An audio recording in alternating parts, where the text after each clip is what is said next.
Vous êtes trop âgé, vous habitez loin, vous ne pouvez pas vous déplacer, Julie peut vous aider. De cimetière en cimetière, avec son matériel et son huile de coude, cette jeune femme s'occupe de nettoyer des sépultures à la demande des familles, presque une vocation d'enfance. J'ai un oncle horticulteur sur Besançon et depuis toute petite, on allait aider à porter les pots aux gens au cimetière le jour de la Toussaint. Et c'est vrai que l'année dernière, en regardant les cimetières, j'ai trouvé qu'il y avait beaucoup de tombes abandonnées, pas fleuries. Donc je me suis dit pourquoi pas lancer cette activité pour rendre service aux gens. Julie a créé sa petite entreprise en janvier 2017, une activité qu'elle exerce en plus de son travail. Je suis cariste à la base, magasinier cariste. Et j'ai décidé de faire ça en plus, comme j'ai du temps le vendredi après-midi, les week-ends. Donc j'ai décidé de faire ça à ce moment-là. Un cimetière à la Toussaint, moi je trouve ça, on va pas dire magnifique, mais je trouve ça joli. Après la mort, on a le droit quand même d'avoir encore sa dignité, d'avoir une tombe propre.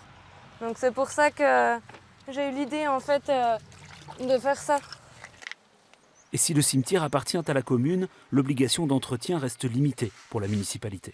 On a l'obligation d'entretenir les allées. Dans le règlement qui est donné en même temps que les gens prennent une concession, il leur est dit ce qu'ils doivent faire par rapport aux tombes. De toute façon, on n'entretient aucune tombe. Les allées, les dépotoirs, à peu près tout ce qu'il y a à faire. Pour redonner son lustre à une tombe, Julie y travaille presque 2 heures, ne négligeant aucun détail. En nettoyant la tombe, je peux regarder au niveau des joints, s'ils sont encore en bon état. Et puis, pour montrer le travail réalisé, il y a la photo avant et après.